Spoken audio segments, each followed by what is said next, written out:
Doctor মৌমিতাকে গলা চেপে ধরা সেই বান্ধবীকে দেখুন কেন এমন করেছিল মৌমিতার সাথে।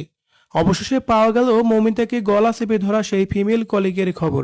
ঘটনার সময় মৌমিতাকে গলা চেপে ধরেছিল তারও এক ফিমেল কলিগ। আর এই ঘটনাকেই সারা পৃথিবীকে স্তম্ভ করে দিয়েছে রীতিমতোই। একজন মেয়ে হয়ে কিভাবে আরেকজন মেয়ের সাথে এরকম জঘন্যতম কাজ করতে পারে। এখন দেখছি মেয়েরাও মেয়েদের কাছে যেন নিরাপদ নয়, তাহলে ছেলেরা তো দূরের কথা। অবশেষে মৌমিতা হত্যাকাণ্ডের বিশেষ কিছু গুরুত্বপূর্ণ বিষয় এবার সামনে চলে এসেছে। ঘটনার দিন রাত 2টা পর্যন্ত পেশেন্ট দেখেছে মৌমিতা। তার সাথে ছিল আরো 4 কলিগ, ফিমেল কলিগও তার সাথে ছিল।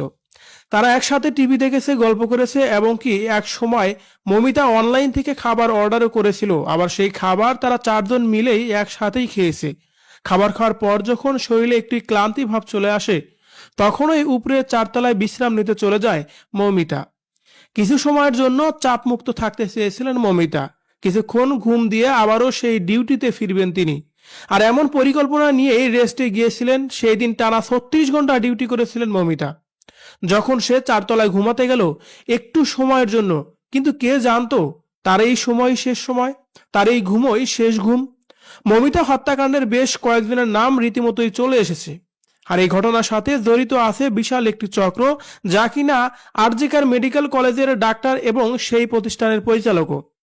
আর এই চক্রের মধ্যে অন্যতম ফিমেল কলিগও জড়িত আছে, এমন খবরও তো শোনা যাচ্ছে। মমিতার খবর জানিয়ে দিয়েছিল সেই ভক্ষকদের। আর তাই তো এখন বোঝাই যাচ্ছে মেয়েরাও মেয়েদের কাছে যেন নিরাপদ নয়, তাহলে ছেলেরা তো বহুদূরের কথা। মমিতা হত্যাকাণ্ডে এখন পর্যন্ত 20 জনের নাম উঠে এসেছে। নেওয়া হয়েছে মমিতার সেই ফিমেল কলিগকে, জিজ্ঞাসাবাদ করা হচ্ছে। মমিতা ছিল সহজ সরল এবং হাসি খুশি একজন প্রাণবন্তর মেয়ে। সহকর্মীদের সাথে সবসময় হাসি খুশি ভাবেই বন্ধুসুলভ ভাবে আচরণ করত। আর তাকেই মৃত্যুর মুখে ঠেলে দিল তার সহকর্মীরাই। দর্শক, মমিতা হত্যাকাণ্ডের সাথে যারা জড়িত আছে তাদের এই নৃশংস কাজ নিয়ে আপনার যদি কোনো মতামত থেকে থাকে, কমেন্ট করে জানিয়ে দিন কমেন্ট বক্সে।